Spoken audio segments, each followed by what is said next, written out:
I'm the sales engineer of TDS. Okay, I'll be your host today, and once again, welcome back to our TDS webinar. Today will be our last webinar. Okay, so hope everyone will be enjoying the sessions. So on behalf of TDS, I'd like to extend a very warm welcome to all of you. Thank you for allocating your time to attend this webinar. Okay, we will have our Q&A sessions as usual after the last speaker has spoken. Okay. So in case any one of you were to forget about your questions, just type them inside the chat room and we will answer it one by one. And also a kind reminder to everybody, okay, remember to switch off your camera mode and also to mute your mic, okay, in case any unnecessary noise or FaceTime image were to pop out during the webinar. Thank you very much. Okay. I'd like to introduce our new UVC Mobile Robots, okay, which before this I play a short video about it, okay, which has the technology to kill the virus and germs. So when the robot is not operating, as you can see from the previous video just now, you can use the top camera as a temperature reading of the person who is going into your office, and it will alert if there's any person detect high in temperatures. Okay, here I have a short video to show everyone. It's being conducted in our TDS office against COVID-19 virus. Introducing UIBot, an anti-epidemic robot.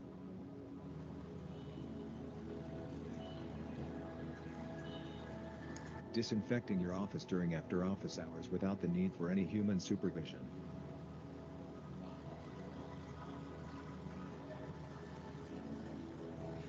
Scanning temperature of employees during office hours. With 6 UV lamps, and at UV power of 180 watts, UIBot does a 360 degrees omnidirectional irradiation. Using shortwave UVC, UIBot is capable of destroying viruses, DNA and RNA in just minutes.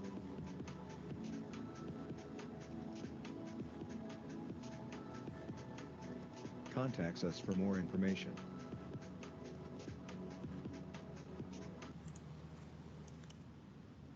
Okay, so for those who are interested in our UVC mobile robots, just email to us and we will get back to you more details. Okay. And for those who are not familiar with TDS products, I have displayed all the brands up here. Okay, 1 minute. Yeah, I display up all the brands up here. Okay, as we are the authorized distributors for the following products.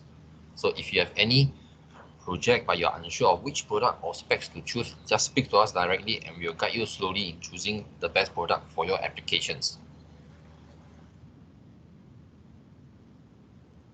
Okay.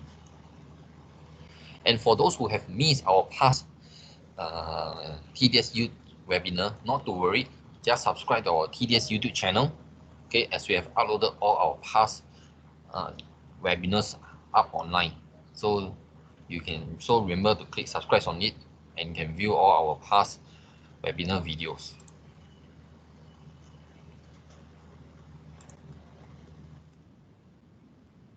Okay, thank you. So that's it for my introductions of the day. So first, I'd like to invite Mr. Prashant from Botsync, an AMR company. They focus on 3 main principles: flexible, collaborative, and infrastructure independence. Okay, they enable companies to adopt robotics automations with minimum changes to infrastructures and adopt to their current operations. It can be deployed collaborative with humans and machines, such as forklift, and operators. So, Mr. Prashant, I'm handing over to you now. Yep. Hi, Max. Thank you. Thanks for the introduction as well. Let me turn on my camera as well. Yep. So yeah, I'm glad to be part of the webinar and to share more about our solutions. So let me just share my screen and we can go through in detail. All right. Yep. So yeah, you should be able to see the screen now. So yeah, we, as Max mentioned, we are a mobile robotics company in Singapore. We are Singapore-based. and we are called Botsync. And essentially, we are really trying to digitize and simplify goods transfer, or more like also point-to-point material transfer automation. And the specific industries we are actually going after is, of course, logistics and manufacturing, because at both of these industries require a very high level of point-to-point, daily, if not hourly, movement of goods or materials or raw materials and so on. And along with this journey, we have strong local investors and also some of the overseas investors who are supporting us to enable companies to adopt this kind of robotics automation as early and as soon as possible. So a brief bit more about the company. So as mentioned, we complete locally homegrown robotics startup, and we do the robotics. We build all our robots, and we have been doing that since day one. And I think that's where one of the key differentiation for us as well, that we are highly able to customize and adapt a robotic solution to the requirements. So since starting in December in 2017, we were part of one of the NTU's accelerator programs. We went on to did a number of couple projects and customers, including like PUB or ST Engineering. And this year, we also started kicking off a lot of our products being on the ground at some of the big 3PLs and logistics and DCs in Singapore to help them automate their operations, moving from loading materials from one point and going across the other end of the warehouse, so that to minimize a lot of human daily mundane tasks. We also have started, actually one of our other business line is also called Botsync Labs, and this is where we have outdoor and indoor mobile robot platforms to really accelerate research and robotics POCs and different sort of projects, and we keep it very open source support for that product line. So I think before I go on deeply about like what we do and what we build and what our solution is, I think one of the very commonly the referred terms is AGV and AMR. And AGV, I think, which a lot of people are aware of, is automated guided vehicles. And essentially, basically, the whole difference is in terms of navigation. And they navigate basically in the fixed routes. So when with the feedback from whether it's QR codes or magnetic tapes, so hence it's more towards in the isolated environments, and not humans are not able to actually work along in the same setting where AGVs are deployed essentially. So that's the whole concept behind AGVs, and it's one form of robotics technology, I would say. While for us, where we focus on is more onto autonomous mobile robots. And the very key difference is, as if you can see, even from the diagram, that so it basically, it's a very intelligent, and it's a path planning and navigation. So the whole concept is that how humans, if humans are put in basically in a room where there are obstacles, so we would basically find a way around to the end of the, let's say, other end. So essentially AMRs are built in a similar way for them to go around and find the available paths for them to navigate and to reach the destination. So that this sort of technology has been, I think, has picked up and has been really a lot more popular in the last 1 or 2 years, because I think it allows even companies or to users to start from a very small scale, adopting 1 or 2 robots itself, and yet see the difference and achieve the value addition. And apart from that, their operations basically can still run on as per same, where with the humans and forklifts and other machines still being on ground, while the AMR, like our robot, basically adopting it to their current existing operations. So this is what a very key difference, I think, in terms of 2 technologies and the navigation. So yes, then moving on to basically now specifically about us and our industrial solution. And as I mentioned, basically for us, we want to be the biggest basically provider in Asia for any point-to-point movement of materials or goods in a warehouse or logistics centers or manufacturing centers. with our AMR solution. And the key things for our AMR and the key principles actually for our technology is, as Max mentioned, flexible and infrastructure independent. So we do not need basically any sort of lay tapes or QR codes on the floor for our robot to navigate around. So it's based on map.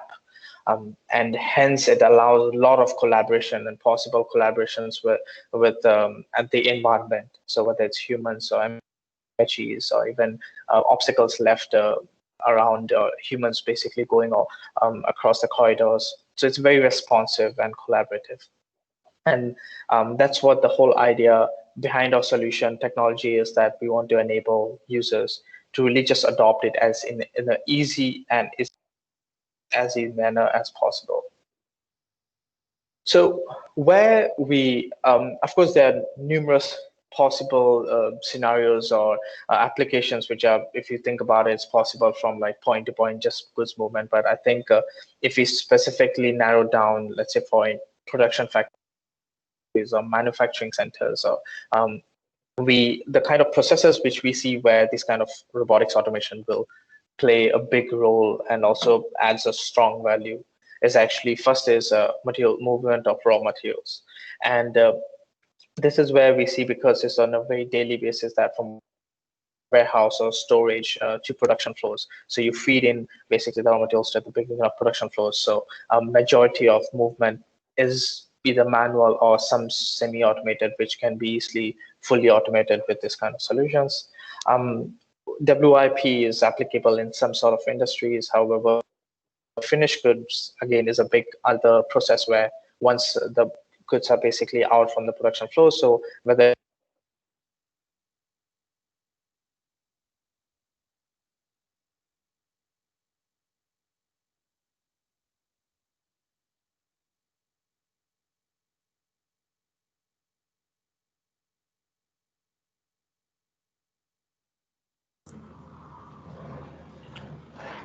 Hi, Mr. Prashant. We can't hear your voice.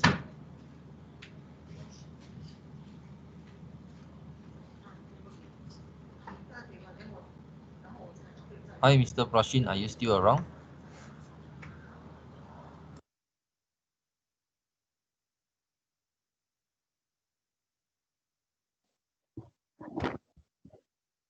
I think the presentation is hang.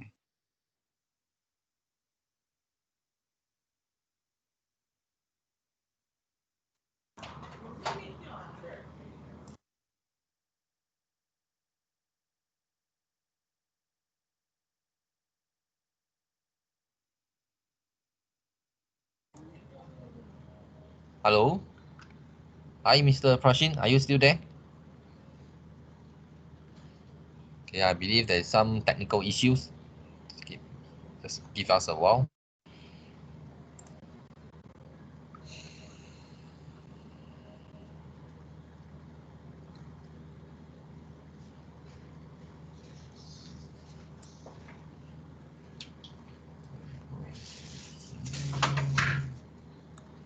Okay, if not.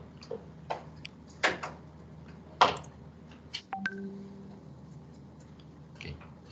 I believe there's some technical issues happening. So in the meanwhile, I would like to invite the next speaker to present first. Okay, while Mr. Prashant will correct the technical issues. So hi, Frederick, are you there? Hi, Max. Good afternoon. Hi, good afternoon. Hope you are ready. Heading over to you first. Thank you. Oh, okay. Okay. Let me share my screen. Okay, wait a while.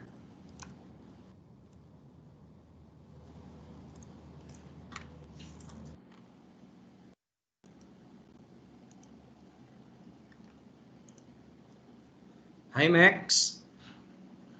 Hi, Frederick. Yes, I can see your screen. Good. You can see my screen now? Yes.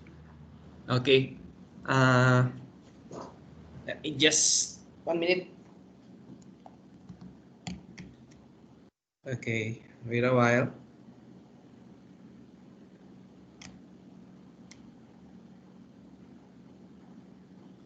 Okay, good afternoon to every one of you. wherever you may be in this time. My name is Frederick. I'm a TDS application engineer, and I'll be here to talk to you about simplicity, an overview, and some screens and pictures about the new version of simplicity that we have. So for this version of simplicity, actually simplicity wants to highlight that it is a high performance SCADA because of reasons that later on I will show you. Okay, so aside from Emerson, okay, GE, Simplicity by Emerson, we actually carry other products also here in TDS. Beckhoff, Hakko, Mitsubishi, MSA, our HMS gateways, and Yaskawa drives as well. Okay, for the outline of this webinar, I'll show you an overview, and then the theme that Simplicity is displaying, which is its high performance, and of course, rapid development. And nowadays with Industry 4.0, so Simplicity is also IIoT ready. And a summary. For the overview, so actually Simplicity started way back in the mid-80s. To be exact, you can see here it started in 1986. Okay, but the first Windows-based Simplicity started in mid of 1995. And then from then on, there were several versions because also of the changes in the operating systems. So there were version 5.5, 6, 6.2, 2014, there was 9, Simplicity 9, then actually 9.5, 10, and currently we are in Simplicity version 11 already. So this is the latest.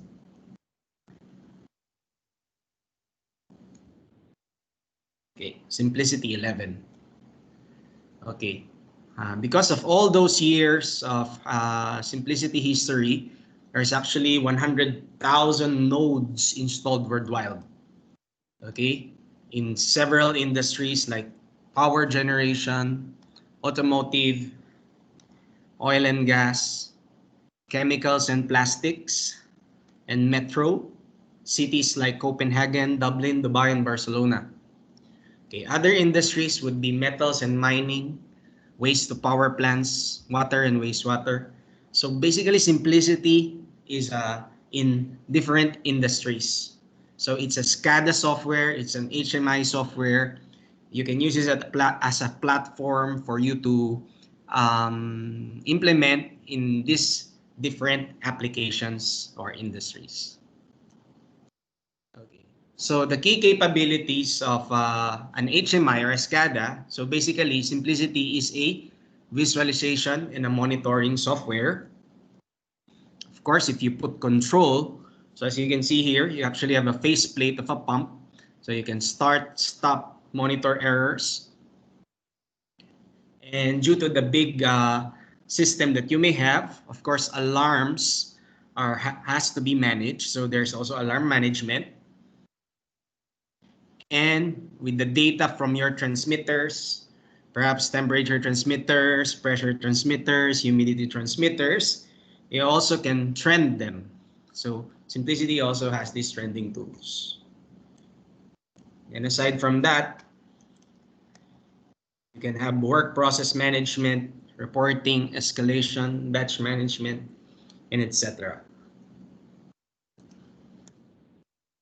Okay, for Simplicity 11, so the main themes are rapid application development, improved time to value. So what this means is now built into the software is more into configurations rather than developing your own personalized scripts to do interfacing or perhaps connectivity. Instead of writing your own protocol scripts, you can actually just readily use browsable functions that are built in Simplicity. Also, intelligent user interface. This is to eliminate human error.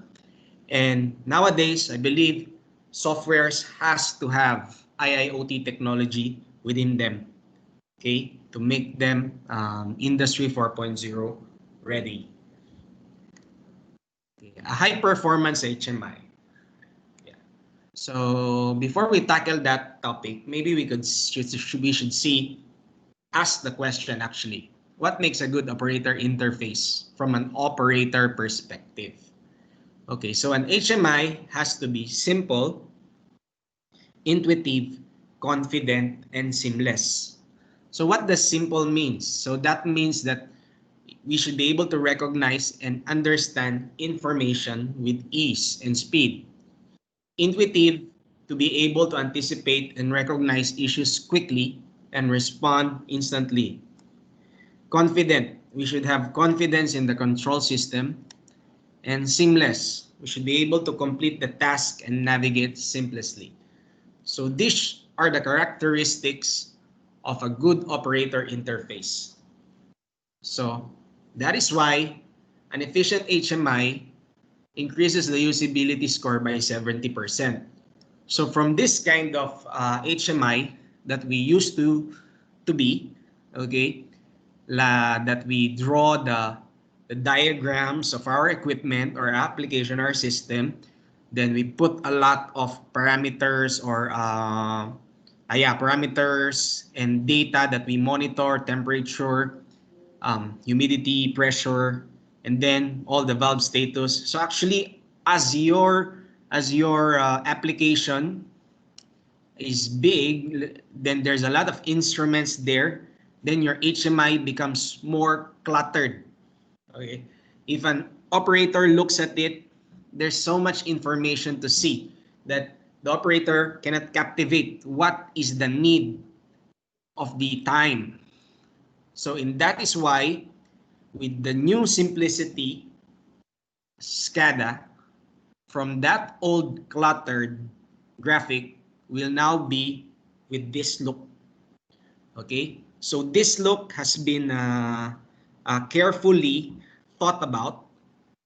The objects have been carefully thought about. The contrasting, the grouping, the layout, the objects, the harmony of these components gives you a usability score of 70%. You will spend 80% less time navigating. You will have 40% faster finding critical data on that screen, and 35% improvement in alarm resolution success, and 60% faster to identify relevant screen for an alarm. So this is the new look of doing Simplicity HMI. Of course, you can still do the old way of doing an HMI. It's still possible within Simplicity. With Simplicity, your HMI is still customizable. So this is another look, okay, of the overview screen of your application, a more detailed view of your application, and another view of your application. Okay, so rapid application development also means that integration with third-party sources, providing easy and better implementation in terms of connectivity, security, configuration and build tools, and deployment. Okay, this is an example of now an easy connectivity of Simplicity. For example, you want to connect to OPC UA servers. Okay, so nowadays the popular protocol is actually OPC UA. So you can actually just browse OPC UA servers from here.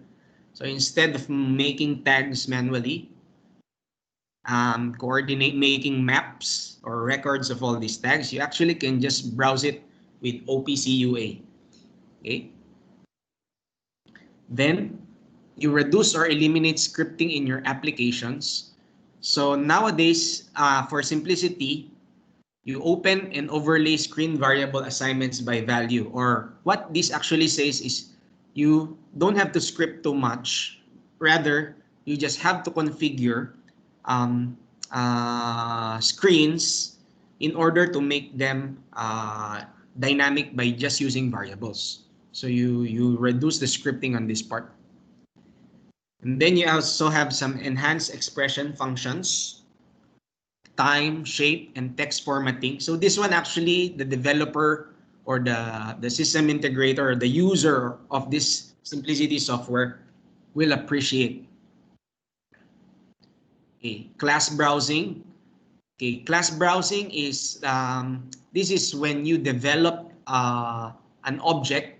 You just have to develop them once, define them once, and later on, you can just change the variables or different instances instead of drawing graphics of the same kind every time. For example, you just need to draw your generator one time, and it will be a class of generator, and then you will just have to make instances of these generators instead of making generators 1, 2, 3, 4, 5, 6, 7 up to 10 every time. No. So with this class concept, you just have to define an object once and then make multiple instances of this object.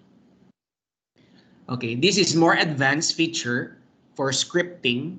Okay, I think the main part here is the bottom line that says manage both memory and performance of your Simplicity scripting to increase overall system performance. So that just means that there's a script engine for Simplicity that is fully custom, that you can customize. So on the bottom right, okay, you can actually choose script executions in parallel, in sequence. To put it simply, this one optimizes the use of the memory and gives to the speed, the end result speed of your application. Okay, IIoT technology, we just want to mention that Simplicity 11 now is compatible with OPC UA MQTT for IIoT. Of course, you have the ISA standards. There's also APIs like REST. And you can also do some machine learning and AI for prescriptive intelligence. So these are all already within the Simplicity software. Okay, in the future, this will be your architecture. You have an on-premise. Should you choose an on-premise type or a cloud type? So Emerson Simplicity actually have these cloud services called Predix, okay, wherein you can pass data from on-premise site up to the cloud. Okay, lastly, because aside from having what do you call this, a workstation wherein you view your SCADA application, you can also have clients that are HTML5 based or web based. Okay, to have this, so there will be a web HMI server that will be taking data from the Simplicity SCADA using OPC UA. And you can have this kind of screens that can be shown on your web browser. Okay, so it's another way to view your SCADA, perhaps using your iPad or your mobile devices, just using a web browser. So it will be comprised of a main HMI graphic, analytic views like trends, and alarms and exception views. So this you don't have to develop again. So after you have actually generated your graphics in Simplicity, this will be generated equivalently. You don't need to redesign again these web HMI screens. Yeah, so it's HTML5, which is now the new web-based standards. Okay, this just shows you that this web HMI can take from multiple sources. So GE, Simplicity, or Emerson has a historian, or if you want to take data via OPC UA, and iFix also is possible. Yeah. So this is just really a showcase of, a quick showcase of what Simplicity has in store now. So in summary, So you have simplicity there. You have your rapid development tools. And then an improved interfaces, UX enhancements. So this is simplicity now. And we have some technology updates there. Okay, yeah. So aside from simplicity, from Emerson, just in case you need reporting, there's also Dream Report, which is another software. And if you want alarm notifications via SMS or email, we also have another software called Win 911. And for remote mobility, we have Web HMI. Dynamic routing, we have Tracker. Okay, for connectivity, let's say connection to different PLCs, like Allen Bradley maybe, or Mitsubishi. So we have IGS, which has the drivers for those third-party devices. And then these are other work process management software. Okay, this one is quite common, Historian, just in case you need high-speed data logging. So we have Historian. And this is for batch management. So these are actually other softwares in the Emerson portfolio of software for your process application, for your applications. Yeah, I think for the short time that we have, that is just what I can present. Should you want to learn more, you can contact our team, and we'd be happy to demo to you and show to you, or discuss your ideas of how you can apply simplicity, a high performance HMI for your application. Thank you very much.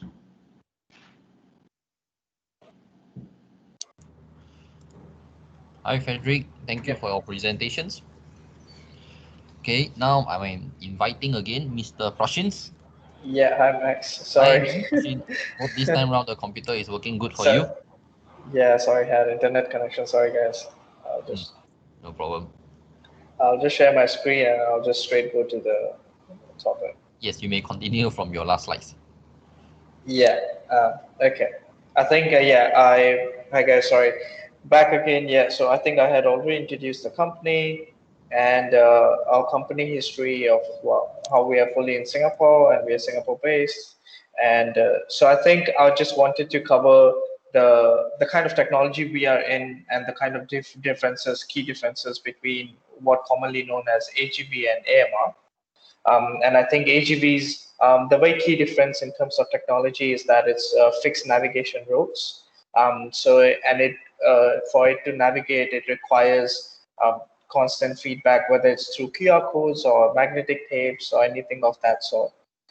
So this, of course, a lot of people have seen this in the kind of Amazon warehouses and all the huge warehouses. They have so many different kind of robots, hundreds of robots navigating in and out.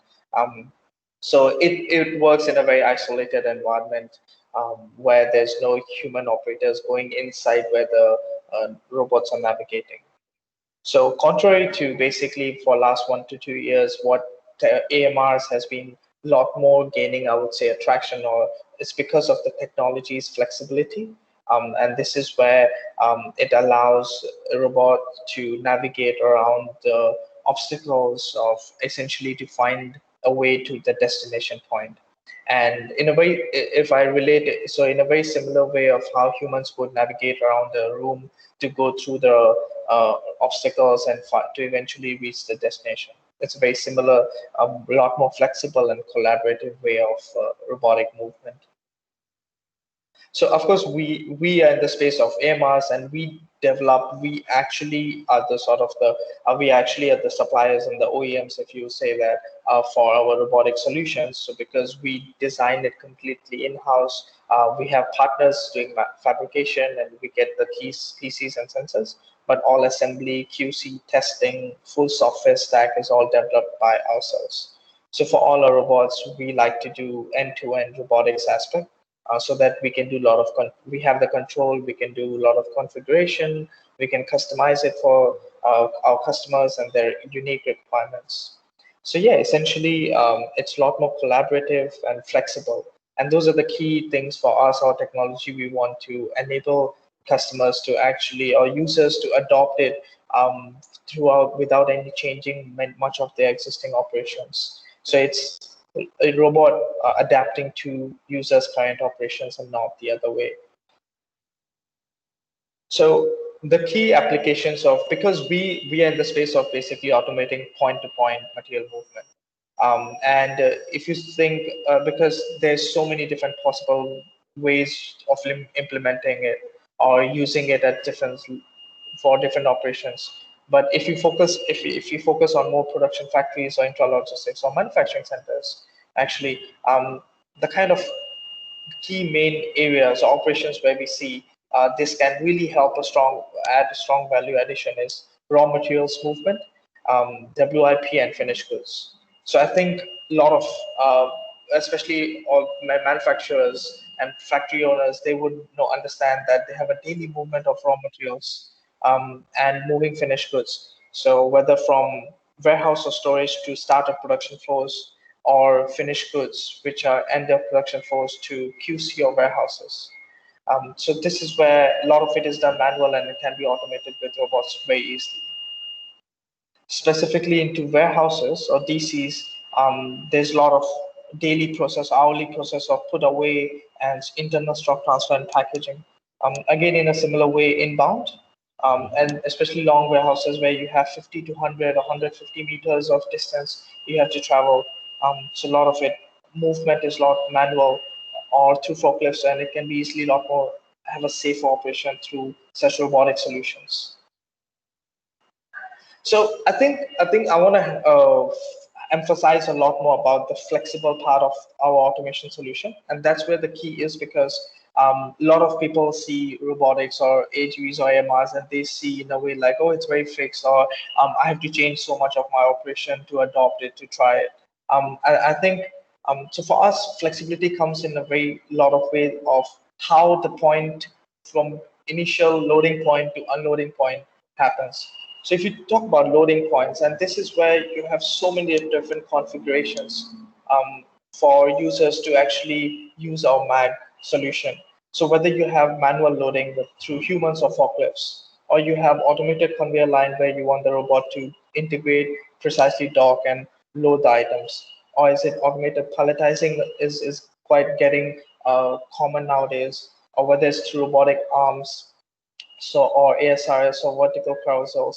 So all these are various possible configurations or system integrations of the way our robot will interact to load the items at the loading point. So from there, then it has gotten the input.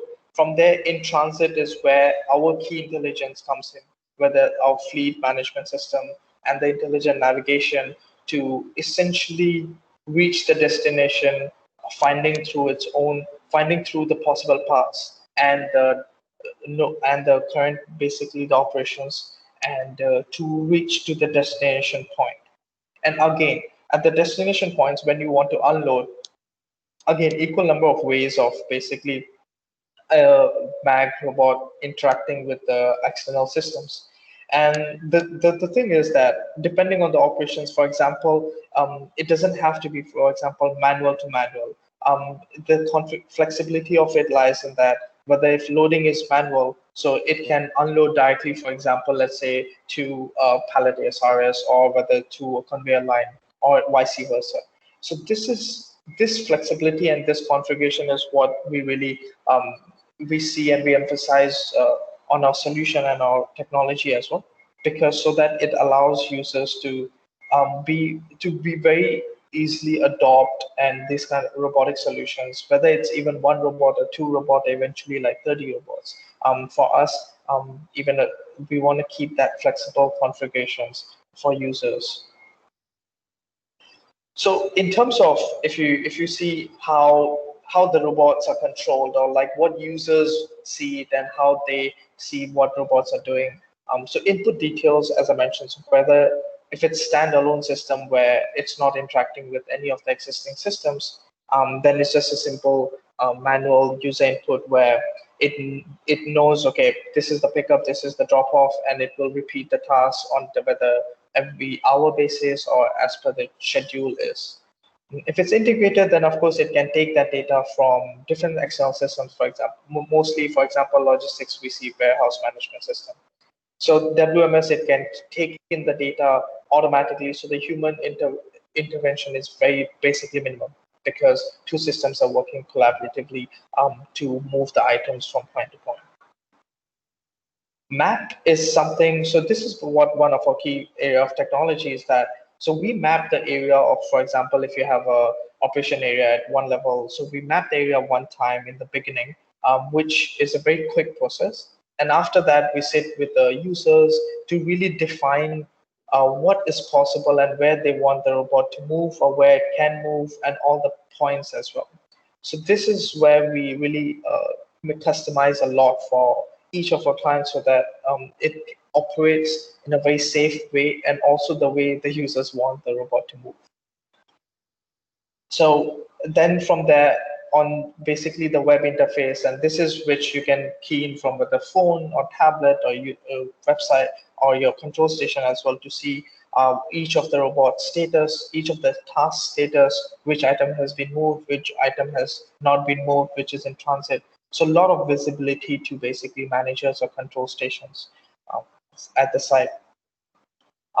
Even to a certain extent, that we understand that at times you want to change the flow of the items or the tasks. So we even allow, for example, manager level or operation level to quickly change the priority level so that which items needs to be moved first, or let's say which items needs to move to the production line first, then MAG solution will basically take it based on the priority level which users have put. So finally, a bit more detail about basically why our robot is, how our robots are different. And this is more in terms of like one robot, base robot, and its own intelligence. So the key thing is that, okay, since of course it does not require any changes to the infra operation or the site. So it is highly integrated with a lot of different sensors, and it fuses the data at every second it's whenever it's navigating to understand the environment a lot better. Essentially, what we want to do is the way we see the environment, we want the robot essentially to also almost identify the environment in a similar way. So the capacity of our base robot is, it comes in two configurations. It can move up to 500 kilo of items or up to 1 ton as well. And the way to move is, of course, either it's lift, so it can lift anything on top, or it can go under the racks or lift the whole rack, or it can be through a conveyor system. So we add a conveyor module on top. And the other key architecture and design of the whole robot is that the base remains the same when the different modules on top are changing. With the modules are essentially the way you want to move the materials. So we have two LiDARs giving a 360-degree view of its environment. And on top, we have proximity sensors giving up to 20 cm, 10 cm close range of any obstacle detection or presence. Another thing very unique about us is that we use also the vision aspect, and this is where we have the two 3D cameras to not just for the live camera feed, but also to detect what kind of obstacles are these, whether it's a static, dynamic, and then it moves, it behaves accordingly. So whether it's human, or whether it's a pallet, or whether it's a box, so the behavior is set in a very unique fashion, unique way to allow it to navigate much better. The capacity is, of course, 1.5 meter per second, which is very common across these robotic systems. But we have another setting we call slow zone, where whenever it's in a highly tight situation or tight aisles, it goes a lot more slower to allow a lot more higher safety aspect of it. So these are the two way what I meant in terms of, like, on top of the base robot, you have different modules. So this module is more meant for lifters. So this is, we are now specifically, a lot of our use cases are into pallet lifting, and these are EU pallets which we are able to lift and carry up to 500 kilo of load or 1 ton of load. And the conveyor unit is more, it's a very, again, similar, exact the same base, but we can easily change the module to allow it to have an integration with existing conveyor lines, for example. More specifically, I think we see it in manufacturing sites or some of the ASI systems at warehouses. So essentially, with this kind of solution, the kind of numbers we look at and the kind of value add we see for our users is really in terms of resources and costs required to do current material handling, which is where they have to rely a lot of on MHEs or forklifts or manpower. And this is, we believe that with this solution, it can be, the current operations can be a lot more safer, as you have lesser human intervention or lesser reliability on human efforts. And I think we're looking at the current situation as well with the COVID-19 also, a lot of it is about business continuity and to make it very contactless. And that's why logistics and manufacturing automation is even going a lot more bigger now, because they're looking at reducing human input as much as possible. So this is again re-emphasizing on how basically AMR solutions, which are where you don't need any QR codes or any setup on the floors, how they go about is we have the map, which we map it at one time, and from there you have navigation, which is, it can be job schedule or it can be as per the routine which you want the robot to do, which can be changing, by the way. If you, 1 month you can have one type of routine, second month you have different setting. Then having the whole fleet of robots managing the tasks on their own, and you have users having the full visibility and control as well in any case of emergency. So for us, I think because we are really targeting Asia, and we want to be also the biggest providers of this solution in Asia, so we have different two models of how we enable our users, customers to adopt this kind of solution. Whether it's one robot or two robots or three, it's the same model for us. Whether you have a CapEx, which is more traditional, I think everyone sees it as a big purchase or asset purchase on their companies. But recently, to make it a lot more easier for our customers, we have the Opex model, which is more leasing model. So essentially, they really just pay for whatever they're using for.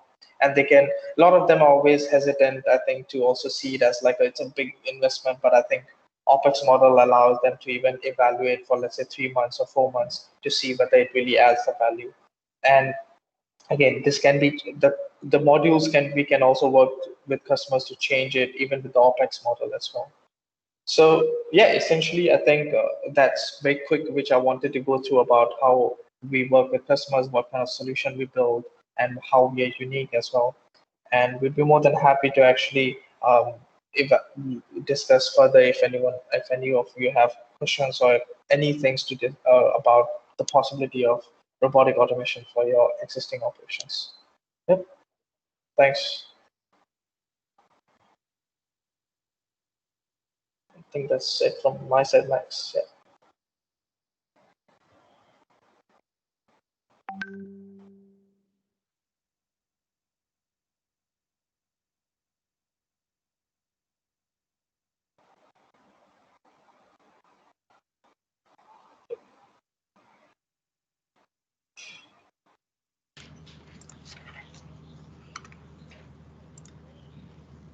Hi, Mr. Prashant. Thank you for your presentations.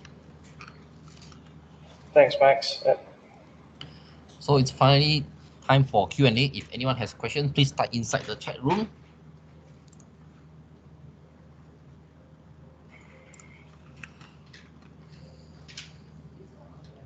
Let me see any questions.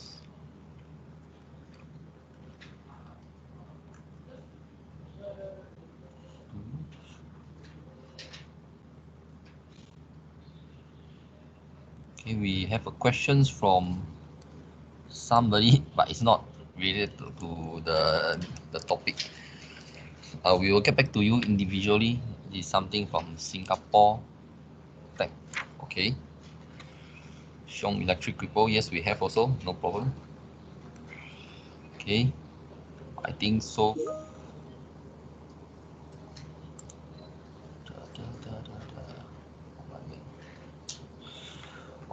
Okay, so someone is asking, do you have trial version for Simplicity?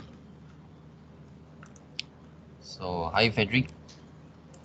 Do you know if there is any trial version for Simplicity? Yeah, Mr. Kamun Tong. Yeah, you can reach out to us. Then we can arrange this trial version. Yes, Mr. So Kamal. we can learn your requirement also. Yep. Yeah. So Mr. Kaman, let us know. Mr. Kamun is from Come which to you. company, Max? Maybe we can reach From out to him IT. actually. Yeah, I will reach We you. have his Reach out to details. No problem. Okay. Thank you. So is there any more questions from audience? Here's Alex Lim from HP. From I would HP. like Hi, to Alex. hi.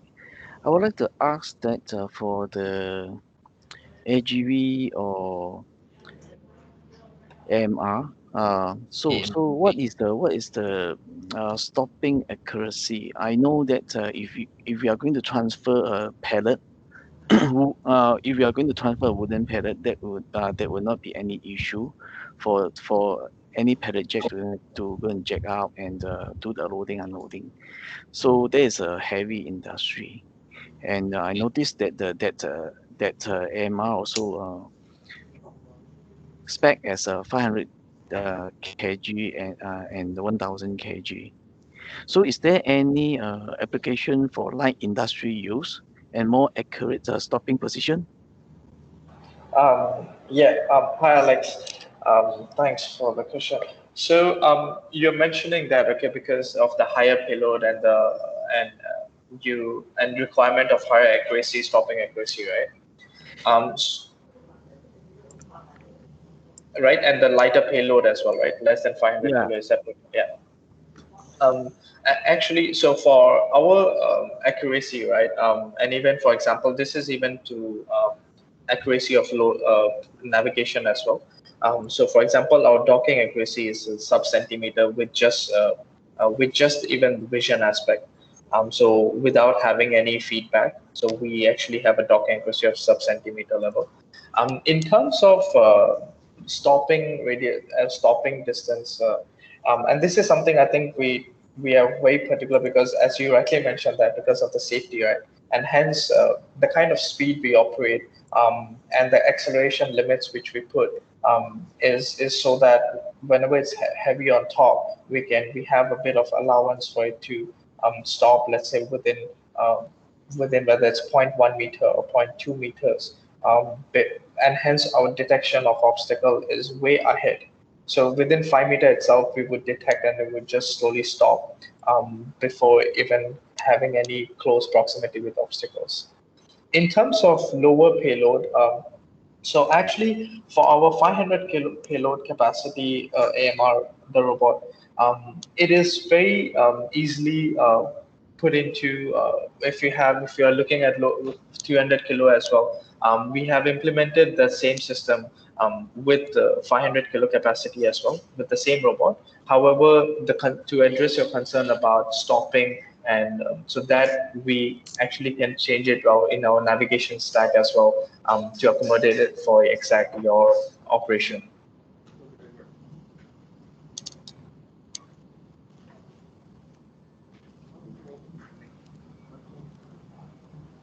Hi, Mr. Alex. Hey, thank you for the answer. Yeah. Explain your question. Yes. Yep. Yes. Actually, we are using the Omron Oh, AIV. right. Yeah. However, we find that that is not so robust.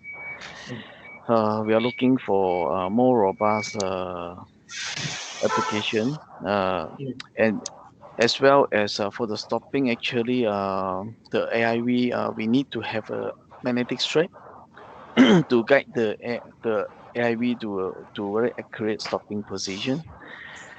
We are looking for alternative. However, we still haven't get a certified replacement yet. Yeah, I mean, Alex, I think we can probably connect after this to actually for me to share a lot more details about how we achieve that accuracy without any tapes or just with the vision. So, I mean, I'm more than happy to have your email or contact, and we can get in touch after this. Yes. Okay. Okay, Yeah. thank you. Thank you, Alex. So maybe we will approach to you individually. Okay. think we have your email. So hi Mr. Alex, do drop us an email so we can reply back to you. Thank you. Oh, okay. Yes. Sure. So is there any more questions from the audience? Let me check.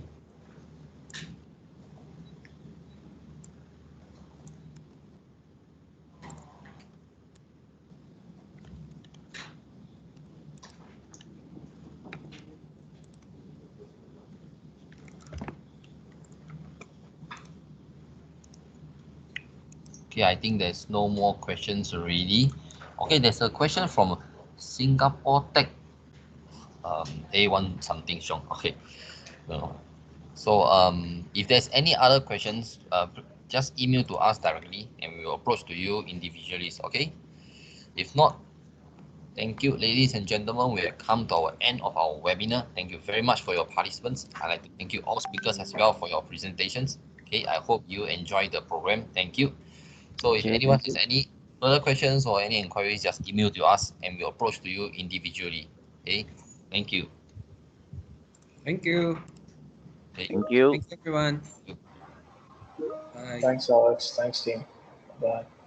Hi, goodbye. Thank you.